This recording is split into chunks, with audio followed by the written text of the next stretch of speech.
지난주 제가 여러분들에게 말씀을 드린 것 중 하나는 그리스도 예수와 합하여 세례를 받은 우리는 예수님의 죽으심과 합하여 세례를 받았다. 그렇게 말씀을 드렸습니다.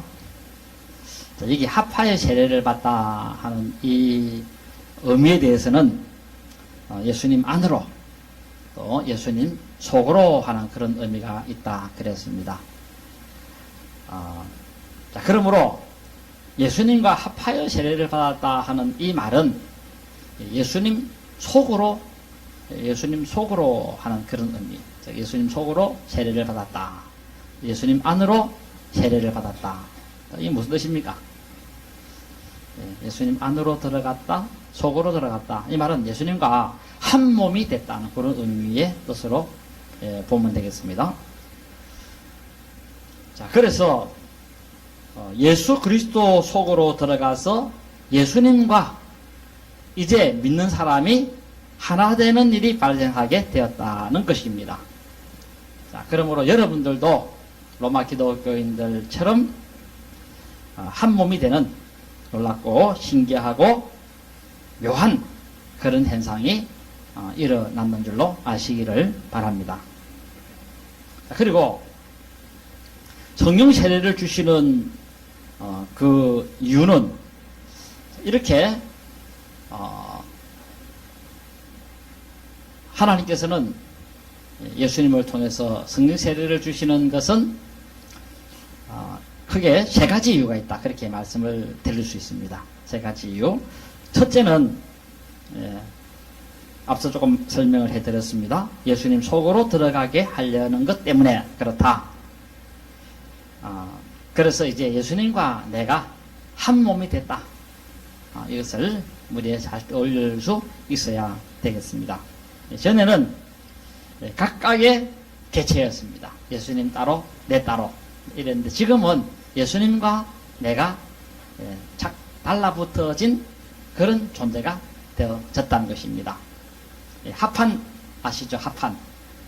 이 합판은 여러 조각으로 되어진 얇은 나무를 악교풀로 붙여가지고 탁 달라 붙여가지고 거기 압축을 이렇게 해놓은 겁니다. 그렇게 해놓으면 이제 다시는 떨어지지 않죠. 바로 그와 같은 하나의 원리를 생각하면 되겠습니다. 그래서 성령 세례를 통해서 바로 착 예수님과 우리를 달라붙여 놨다. 그래서 하나가 됐다. 이렇게 이해하시면 되겠습니다. 자, 두 번째, 성령 세례를 통해서 일어난 현상은 뭐냐 하면 우리 각자가 원래는 개체로서 존재했는데 이제는 서로가 하나 되는 그런 기적도 일어나게 되어졌다라는 것입니다. 고린도전서 12장 13절에 보면 이런 사실을 설명하고 있습니다. 거기 보면 우리는 유대인이나 헬라인이나 종이나 자유인이나 다 한 성령으로 세례를 받아 한 몸이 되었다 그랬습니다. 여기 한 몸이 됐다 하는 이 말의 의미는 우리 모두가 각각 개개인별로 분리되어 있었으나 이제는 하나가 됐다. 하나로 연합됐다. 그렇게 의미로 보시면 되겠습니다. 다르게 표현한다면 각자가 하나로 묶어졌다. 이렇게 보시면 되겠습니다. 자, 그러므로 우리 교회를 가리켜서 그리스도의 몸이라 그럽니다. 이 몸은 하나의 한계의 어떤 그런 것을 강조하는 것입니다. 몸. 우리 몸 안에는 지체가 많지만은 그 모든 지체를 통틀어서 몸이라 이렇게 이제 부르죠. 바로 분리될 수 없는 존재라 하는 그런 의미가 되겠습니다. 자, 그래서 종교개혁자 칼빈은 이단 사상 외에는 교회가 나누어지면 안 된다. 이렇게 주장하기도 했습니다. 왜 이런 말을 하게 됐나 하면은 그리스도께서 신자 각 개개인 한 사람 한 사람을 묶어놨기 때문에, 그래서 그리스도께서 신자 한 사람 한 사람을 이렇게 연합으로 해놨기 때문에, 그래서 어떤 사람은 팔, 어떤 사람은 발, 어떤 사람은 뭐 귀, 뭐 코, 이렇게 서로 하나로 이렇게 만드신 분은 예수님이 하셨다는 것입니다. 이렇게 하셨는데, 이렇게 예수님이 하나하나 달라붙어 놓은 것을 스스로 그것을 베어버리고 잘라낸다는 그 자체는 예수님을 향한 하나의 도전이 되는 것이고, 그것은 하나님께로부터 큰 벌을 받게 될 것이다 하는 그 때문에 그렇다는 것입니다. 그래서 이단 사상 외에는 절대 교회는 갈랐으면 안 되고 나누어져서는 안 된다 하는 사실에 대해서 갈빈은 강조를 했습니다. 우리 사람의 몸이 나눠진다.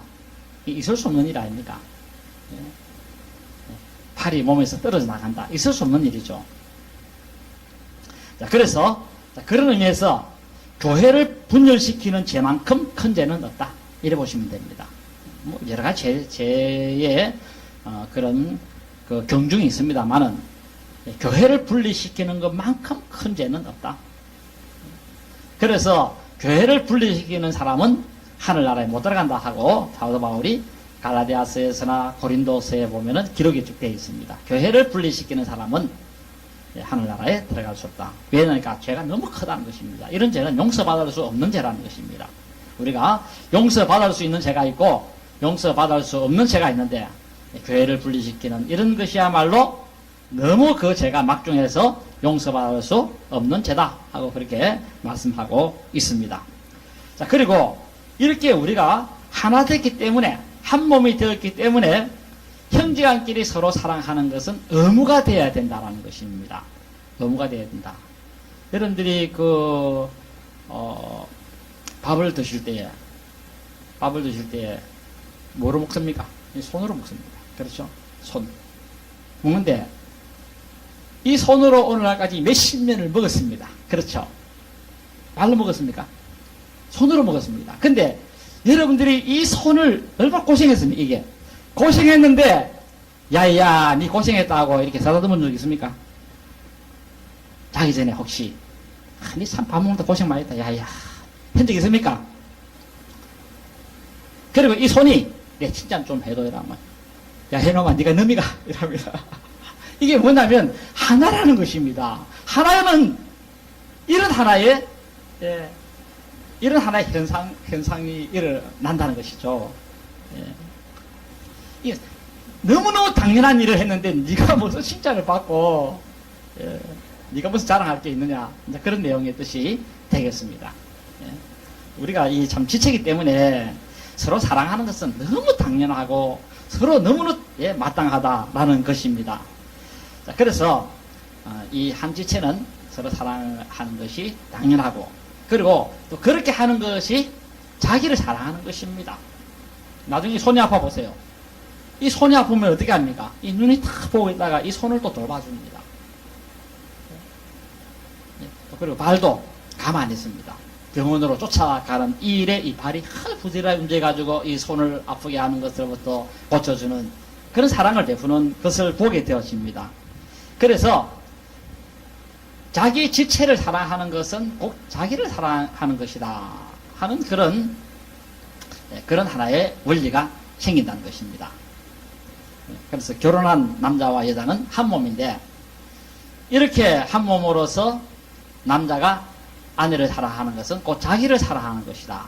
이렇게 말씀하는 것도 이런 몸의 원리에서부터 가르쳐주는 중요한 교리라고 말씀을 드릴 수가 있습니다. 그래서 남편이 자기 아내를 사랑하는 것은 곧 자기를 사랑하는 것이다. 그렇기 때문에 때로 우리가 참 자기 아들 같은 경우에 며느리를 사랑하고 할 때 자기를 사랑하는구나 이래 보시면 됩니다. 이 굉장히 자연스러운 것이고 또 그리고 마땅한 것이고 당연한 것이다. 이렇게 보시면 되겠습니다. 자, 그리고 세 번째 성령 세례를 주시는 이유는 무엇인가 하면 예수님 안으로 들어가게 하는 하나의 기적이다. 이래 보시면 되겠습니다. 예수님의 죽으심 안으로 들어가게 만드는 그런 역할을 한다. 그런 하나의 기적적인 일이다. 이래 보시면 되겠습니다. 그래서 이 예수님이 주시는 성령 세례를 받으면 어떤 현상이 나타나는가 하면 내가 예수님의 죽음 안으로 들어가진다는 것입니다. 참 신기한 일입니다. 너무 놀라운 일인데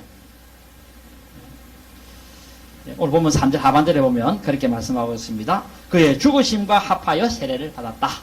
그렇게 말씀을 하고 있습니다. 다른 말로 하면 그리스도의 죽음 안으로 들어갔다는 것입니다. 갔다는 것. 그러니까 그리스도가 죽음을 당하지 않습니까? 그 그리스도가 죽음을 당한 그 그리스도의 죽음 안으로 내가 그 안으로 들어갔다는 것입니다. 이게 이제 예수님께서 성령 세례를 주시는 중요한 하나의 이유 중에 하나가 되겠습니다. 정말 참 놀랍고 신기한 일이라고 할 수가 있을 겁니다. 자, 그렇기 때문에 우리가 어떤 고백을 가지게 되어지느냐 하면 내가 그리스도와 함께 십자가에 못 박혔다. 이렇게 이제 고백할 수 있게 되어지게 된다는 것입니다. 이름으로써. 바울 사도도 갈라디아 2장 20절에 보면 내가 그리스도와 함께 십자가에 못 박혔나니 이렇게 고백한 것이 있습니다. 자, 그러므로 이런 내용을 통해서 우리가 알게 되어지는 것은 뭐냐면 이 성령 세례의 실체는 뭔가 하면 예수 그리스도의 죽음 안으로 내가 들어가는 이런 귀한 현상을 맞이하게 됐다. 이렇게 해석이 되어지게 된다는 것입니다. 자, 이렇게 되니까 어떻게 되는가 하면 이렇게 되니까 장사 지낸 바 되기도 했다는 것입니다. 그러니까 오늘 저와 여러분들은 이미 영적으로 장례식을 치른 자이다. 이렇게 보시면 되겠습니다. 어떤 일이 일어났느냐? 이미 장례식을 치른 자다. 이렇게 보시면 되겠습니다. 그래서 옛날에 그 김익도 목사님도 그분이 목사 되기 전에 청년 시절에 예수님을 믿고 세례를 받고 그렇게 했는데 그분이 예수 믿고 난 다음에 한 그 유명한 그 퍼포먼스가 하나 있습니다. 그것이 뭐냐니까 부고장을 돌렸습니다. 이 부고장은 사람이 죽으면 이렇게 알리는 그 통지문인데 자기가 이제 예수 믿고 난 다음에 그 군 내에 읍내에 김옥도 죽었다 하고 이렇게 부고장을 알렸습니다. 그러니까 사람들이 깡패 하나 죽었다고 다 좋아했습니다.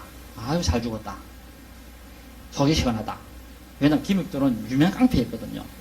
그래서 잘 죽었다 하는데 갑자기 장태에 나타나니까 다들 기절초풍할 그런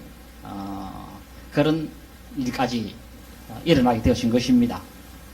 그러면 왜 김익도 이분이 청년으로서 예수 믿고 난 다음에 죽었다고 소문을 냈는가 하면 그것은 옛사람이 예수님의 죽음 안으로 들어가서 그 죽음 안에서 내가 같이 죽었다는 이 사실에 대해서 사람들에게 알리기 위해서였다는 것입니다. 그리고 또 죽었고 그 다음에 죽은 다음에는 뭐합니까? 장사를 지내지 않습니까? 장사를 지내는데 이렇게 장사 지낸 바 됐기 때문에 내가 죽었다 하고 이렇게 도구장을 사람들에게 알리기도 했다는 것입니다. 바로 이것처럼 우리들도 우리 옛사람이 십자가에 예수님과 같이 못 박혀서 죽었기 때문에 그리고 그래서 우리가 장례식을 치르게 되어졌다라는 것입니다. 이게 장례식을 치렀다 하는 이 말의 의미는 뭐냐면 확실히 죽었다 하는 그런 의미의 뜻이 되겠습니다. 장례식 확실히 죽었다. 그러므로 고인에 대한 실신의 예우를 다해서 이제 장사를 치러주는 것입니다. 그래서 장례식은 확실히 죽었다는 증표가 있어야 장례식을 치르게 되어지게 되는 것입니다. 우리 예수님께서도 옛날에 죽으셨을 때에 장사를 지냈는데 왜 장사를 치렀는가 할 때 그것은 예수님이 죽었기 때문에 장사를 지내게 됐다는 것입니다. 이 복음서에 보면 예수님이 십자가에 못 박혀서 피를 흘리고 이렇게 죽었는데 그때 로마 군인이 가만히 보니까 확실히 죽은 것이 판정되어진 것입니다. 그리고 제자들이 밑에서 가만히 바라봐도 또 예수님의 그 장례식에 참석했던 여성들이 바라봐도 아, 저것은 죽었다. 왜냐하면 예수님이 고기를 딱 들고 있다가 갑자기 탁 떨어뜨리면서 볼 때 아, 저거 죽었구나 하는 그런 느낌이 오지 않습니까? 그래서 예수님은 죽었으니까 시체를 내려달라 그래 했습니다. 그러자 군인들이 그대로 내려줬다가는 큰일 나니까, 왜냐하면 상부에 보고를 해야 될 거 아닙니까? 그래서 보고를 했습니다.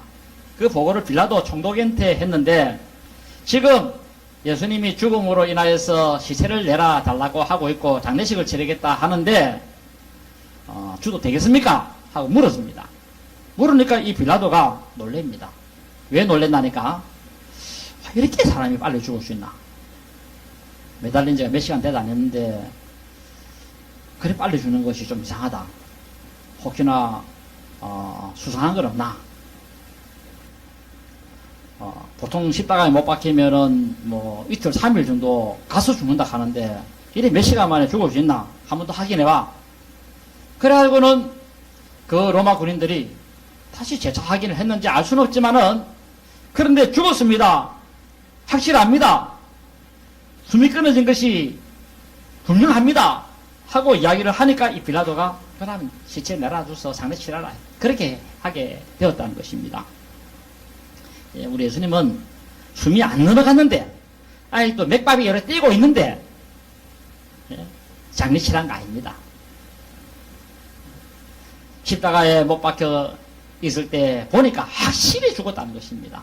확실히 죽었기 때문에, 그래서 빌라도가 시체를 내려서 장례를 치르도록 그렇게 허락을 해 주었다라는 것입니다. 예. 그래서 장사를 지낸다는 이 말의 의미는 뭐냐면, 확실히 죽었다고 하는 것에 대한 증명이 돼야 장사 치르게 되어지는 것이다. 그러므로 장사를 지낸다는 말은 확실히 죽었다고 하는 그것을 증명하는 것이다. 이렇게 보시면 됩니다. 예, 오늘날도 마찬가지입니다. 오늘날도 예, 사람 죽었다고 바로 장례식 치르는 건 아닙니다. 예, 이제 죽었다 할 때 자기 마음대로 장례식 치르면 되는 것은 아니고, 언제부터 장례식을 치르는가 하면 사망 진단서가 발부되었을 때부터 장례식을 치르게 되어지게 됩니다. 예, 그래서 사람이 죽으면 의사를 불러서 예, 확인을 해봅니다. 정말 죽었는지 안 죽었는지. 예, 그 절차를 거쳐야 됩니다. 거쳐가지고 의사가 죽었다고 확인하고, 그래서 죽었다고 하는 사망 진단서가 나오면 그때서부터 이제 당국에 그것을 제출합니다. 제출해가지고 이 사람 죽었으니까 이제 우리가 장례를 치르도록 하겠습니다 하면, 그 행정 보는 사람들이 보고서 아무개 병원 의사가 죽었다 하는 걸 보니까 죽은 게 확실하구나. 그러므로 장례치라도 줘서 해가지고, 그렇게 해가지고 장례를 치르게 되어지게 된다는 것입니다. 예, 화장만 까가지고 그 사망 진단서 안 주면 예, 화장 못 시킵니다. 거기서. 예. 장례 치르다가 중도에 멈춰야 됩니다. 예. 그래갖고 장례 치르다가 갑자기 냉장고에 넣어가지고 막 오랫동안 보관한 그런 경우도 있지 않습니까? 사건 사고 이런 것들을 바라보면 장례 더 이상 못 치른다 이겁니다. 예.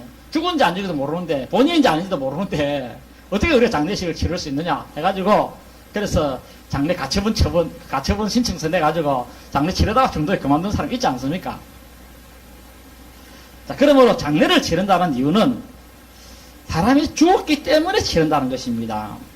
오늘 우리 그리스도인들도 장례 치렀는데, 이것은 그리스도 안으로 우리가 들어가게 되었고, 죽음 안으로 들어가게 되었고, 그래서 그리스도가 장례 치름으로써 우리도 같이 치러졌다 라고 말씀하고 있다는 것을 잘 기억할 수 있어야 되겠습니다.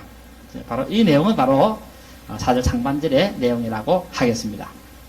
자, 그러면 예수님께서 이렇게 성령 세례를 통해서 일어나게 왜 이런 일들이 일어나게 했는가 하는 것에 대한 이유는 뭐냐면, 4절 하반절의 목적 때문에 그렇다라고 말씀드릴 수가 있습니다. 4절 하반절. 자, 그 4절 하반절에 보면 거기 이는이라는 접속사로 시작합니다. 자, 이는이라는 접속사로 시작하는데, 이것은 어떤 목적을 의미하는 접속사라 이렇게 보시면 되겠습니다. 어떤 목적 때문에 예수님께서는 그런 성령 세례를 베풀게 되어졌다는 것입니다. 어떤 목적이냐? 그것은 우리로 새 생명 가운데 행하게 하려는 하나님의 원하는 목적 때문에 그렇다라는 것입니다. 사절 하반절에 보면 그렇게 말씀하고 있습니다. 이는 아버지의 영광으로 말미암아 그리스도를 죽은 자 가운데 살리심과 같이 우리로 또한 새 생명 가운데 행하게 하려는 것 때문에 그렇다 하고 말씀하고 있습니다.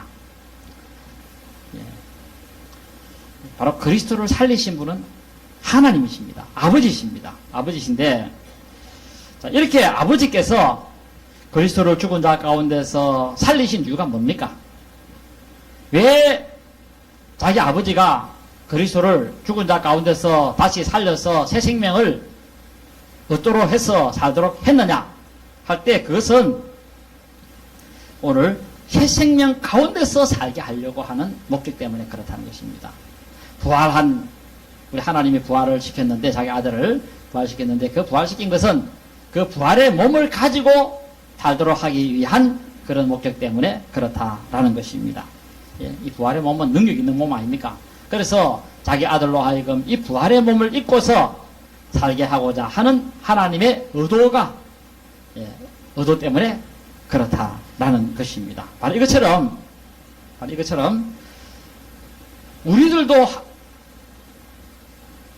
하나님께서 강력한 능력으로 우리를 살렸는데 그래서 새 생명을 주셨는데 왜 우리로 하여금 새 생명을 주셨는가 하는 그 이유 역시도 우리로 하여금 새 생명을 가지고 살게 하기 위한 것 때문에 그러하다라는 것입니다. 예, 생명을 가지고 살게 하고자 하는 것 때문에 아니라 새 생명을 가지고 살고자 하는 하나님의 의도 때문에 그러하다라는 것입니다. 자, 그러므로 오늘 이 시간 여러분들 이것을 잘 명심을 할 수 있어야 되겠습니다. 어떤 것을 명심해야 될 것인가 할 때 하나님이 강력한 능력으로 여러분들에게 새 생명을 허락해 주셨는데 그것은 새 생명을 가지고 살도록 하고자 하는 목적 때문에 그러하다라는 것입니다. 자, 그러므로 바울의 주장은 뭡니까? 바울의 주장은 뭐냐니까? 이렇게 우리가 새 생명을 주셨는데 지금 우리가 새 생명을 받았지 않습니까? 하나님이 이렇게 새 생명을 우리에게 주셨는데 이렇게 주신 목적은 뭐냐 하면 새 생명 가운데서 살도록 그래서 하나님의 말씀대로 살고 하나님의 뜻을 추구하고 살고 거룩하게 살고 깨끗하게 살고 그리고 하나님의 형상을 닮아 살고 예수님의 심장을 가지고 살고 세상 사람과 분리된 그런 삶을 살고 이렇게 삶을 살도록 새 생명을 주어서 새 생명으로서 새로운 인류로서 살도록 하나님이 이렇게 의도하셨는데 그런데 죄 가운데 다시 살자 이런 말이 어떻게 나올 수 있느냐 하고 바울 사도가 그렇게 말씀을 하게 되어지기도 한 것입니다. 자, 그러므로 왜 우리가 죄 가운데 살 수 없는지 왜 계속해서 악을 범하고 잘못하면서 살 수 없는지 하는 이유를 이제 다시 한번 새로운 것으로 하나 더 알게 되어졌습니다. 자, 그런 만큼 우리들은 죄 가운데 사는 것은 불가능하고 거기다가 또 한 가지 더는 새 생명을 가진 자답게 살아야 한다는 것입니다. 새 생명을 가진 자답게 이 사람의 본성을 따라 살지 말고 물론 이렇게 하려면 어떻게 하는지에 대한 그 방법은 좀 더 설명을 다 합니다. 좀 이따가 앉아. 그러니까 바울 사도가 그 후에 더하게 되어지는데 이렇게 너희가 새 생명이기 때문에 유혹의 욕심을 따라 살지 말라는 것입니다. 새 생명을 가진 사람답게 살아가야 한다라는 것입니다. 하나님의 강력한 능력으로 그리스도를 부활시키심으로 새 생명을 가지게 한 것처럼 바로 여러분들도 이렇게 새 생명을 가지게 하신 것은 새 생명 가운데서 살게 하고자 하는 새 생명을 가지고 살고자 하는 하나님의 하나의 목적 때문에 그러하다라는 것입니다. 자, 그러므로 현재 여러분들이 가지고 있는 이 몸은 새 생명을 가지고 있다는 것. 이걸 여러분들이 염두에 둘 수 있어야 되겠습니다. 그래서 바울 사도가 그렇게 말씀했습니다. 에베소서 2장 15절에 그리스도 안에서 한 새 사람을 지었다. 그렇게 말씀하고 있습니다. 하나님께서는 그리스도 안에서 한 새 사람을 지었다. 바로 이 새 사람이 누구냐? 바로 그리스도인이라는 것입니다. 하나님께서 새로운 창조물로서 이렇게 만들었다. 그래서 우리 그리스도인을 가리켜서 새로운 인류라 이렇게 표현을 하기도 합니다. 자, 이렇게 새롭게 하나님이 창조한 목적은 뭡니까? 창조한 목적은 새로운 새 생명처럼 살도록 하기 위한 그런 목적 때문에 그렇다라는 것입니다. 자, 그러므로 우리가 죄에 가한다는 것은 있을 수도 없고, 또 그리고 이제 세상 사람들의 삶의 방식이 아닌, 옛날 방식이 아닌 새로운 방식으로 창조의 그 목적을 따라서 살아갈 수 있어야 한다 하면서 그렇게 여기서 말씀을 하고 있습니다. 왜? 하나님의 새 사람 창조한 목적이 그러하기 때문에 그러하다라는 것입니다. 자, 오늘 저와 여러분들이 지금 우리 현재의 우리의 모습이 뭔가 이걸 제가 설명을 좀 해드렸습니다. 여러분 현재 모습은 뭐냐? 현재 모습은 새 생명을 가지고 있는 새로운 피조물이다. 아시기 바랍니다. 여러분 새로운 피조물. 새롭게 하나님이 이미 여러분들을 만들어 놨다는 것입니다. 새 생명을 여러분 속에 창조해 놨다는 것입니다. 이것을 기억하시고 그러므로 우리가 죄 가운데 산다는 이것은 있을 수 없는 일이고, 그리고 새 생명 가운데서 살아가시는 여러분 되시기를 진심으로 바랍니다.